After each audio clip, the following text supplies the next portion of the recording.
Allez, après cette semaine, disons, chaotique, un peu de notes positives aujourd'hui, on est parti ensemble pour un petit shot de bonnes nouvelles de la semaine en quelques minutes. Un format qu'on fait chaque samedi, en plus des actualités du jour, du lundi au vendredi, que ce soit sur YouTube ou alors en podcast audio. Bienvenue au passage à tous les nouveaux. Et on commence avec une première actualité aux États-Unis. Une entreprise a développé un vaccin pour protéger les abeilles contre la loque américaine. C'est une maladie qui décime aujourd'hui les abeilles. En fait, jusqu'à présent, quand la loque américaine était repérée dans une colonie d'abeilles, eh bien les apiculteurs n'avaient pas d'autre choix que de brûler la ruche car la maladie est extrêmement contagieuse et donc ça pourrait forcément mettre en danger d'autres abeilles. Et cette maladie en fait, elle est causée par une bactérie qui résiste au froid, au chaud, à la sécheresse aussi et qui reste contagieuse pendant plus de 40 ans à l'air libre. Il est donc quasiment impossible de s'en débarrasser. Du coup, face à ça, eh bien l'entreprise américaine Dalan Animal Health a eu l'idée de produire un vaccin qui est tout bonnement d'ailleurs le premier vaccin pour insectes. Alors rien à voir cependant avec un vaccin pour les humains, hein. Pour l'utiliser, on va pas piquer chaque abeille, vous l'imaginez, ce serait pas forcément évident. Mais donc en fait, les apiculteurs devront mélanger le vaccin à une pâte sucrée que chaque reine de colonie mangera et grâce à ça, eh bien tous les œufs qu'elle pondra seront immunisés contre la maladie. Alors je sais pas si les abeilles auront ensuite une application tous anti-loque américaine comme on avait nous pour le Covid, mais en tout cas forcément c'est une bonne nouvelle et je vous mets des liens en description si vous voulez en savoir plus. Deuxième bonne nouvelle très rapidement, Guillaume Diop, un Français âgé de 23 ans, est devenu la première personne noire à être nommée danseur étoile de l'Opéra National de Paris. Cette distinction, c'est l'une des plus difficiles à atteindre quand on est danseur. Et ce qui est impressionnant, c'est que Guillaume Diop l'a obtenu sans passer par la case premier danseur, qui est en fait le grade précédent. Alors c'est une bonne nouvelle pour lui en soi, évidemment, mais c'est aussi une bonne nouvelle dans le sens où ça peut inspirer peut-être d'autres jeunes derrière qui peuvent penser que ce domaine ne leur est pas réservé. Quoi qu'il en soit, du coup, bravo à lui. Troisième note positive, toujours en lien d'ailleurs avec l'inclusion, Michelle Yeoh est devenue la première femme asiatique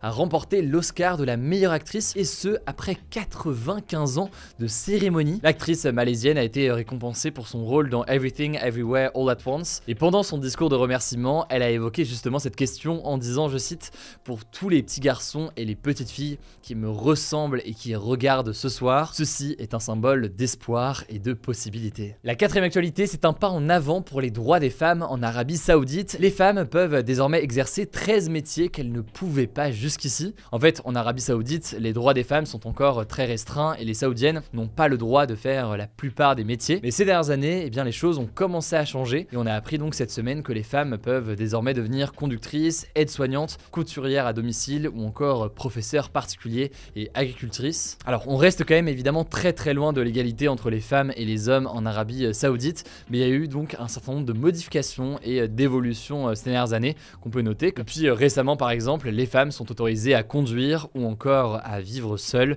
ce qui n'était pas le cas jusqu'ici. Allez, je vous laisse avec Madeleine pour la suite des bonnes nouvelles et je reviens juste après. Salut tout le monde, cinquième note positive, le Japon va organiser la première Coupe du Monde de collecte de déchets. Les compétitions de collecte de déchets, ça existe déjà depuis plusieurs années au Japon. Et là, l'objectif des organisateurs de cette compétition, c'est de sensibiliser encore plus de monde à l'importance du tri sélectif et du recyclage, notamment donc des participants mais aussi des spectateurs dans le monde entier. Concrètement, pour cette Coupe du Monde, des épreuves de qualification vont être organisées dans une vingtaine de pays. Et voilà le principe, chaque équipe constituée de 3 personnes aura 1 heure pour ramasser et surtout trier correctement le maximum d'ordures possible dans une zone désignée. Sixième actu, des chercheurs de l'université de Monash en Australie ont découvert une enzyme qui serait capable de transformer l'air en électricité. Ces scientifiques se sont penchés sur le fonctionnement d'une bactérie vivant dans le sol qui mobilise l'hydrogène contenu dans l'air pour le transformer en énergie. Et en analysant son code génétique, les chercheurs ont identifié une enzyme intéressante, donc une protéine qui accélère les réactions chimiques de l'organisme. Cette enzyme, elle s'appelle Huck, et donc une fois séparée de la bactérie, Huck peut transformer l'hydrogène dans l'air en un courant électrique qui peut alimenter un petit circuit électrique. Alors pour l'instant, la capacité de production d'électricité tirée de l'enzyme reste assez limitée, mais les chercheurs pensent qu'une production industrielle pourrait être possible dans un futur proche. Ça pourrait donc ouvrir la voie à une nouvelle source d'énergie renouvelable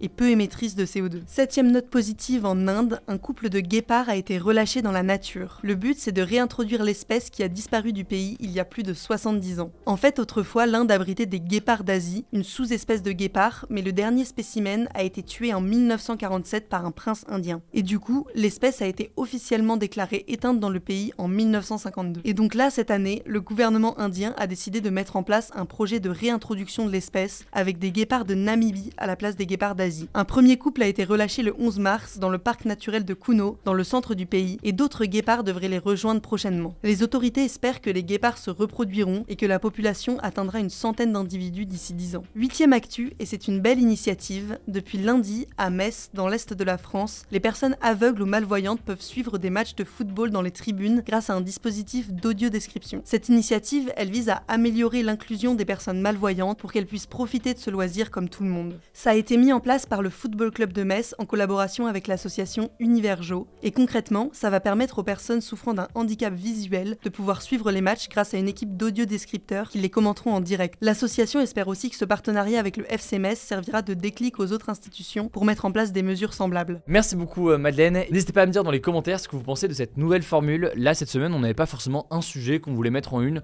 parce qu'on n'en a pas trouvé de forcément pertinent pour faire 5-6 minutes dessus. Donc on s'est dit autant faire une sorte de gros en bref avec un petit shot de bonnes nouvelles comme ça. N'hésitez pas à me dire directement ce que vous en pensez. Pensez à vous abonner si c'est pas encore le cas, que ce soit sur YouTube ou alors en version podcast sur Spotify, Apple Podcast ou autre. On est dispo. Prenez soin de vous, prenez soin de nos proches et puis je vous dis du coup à très vite.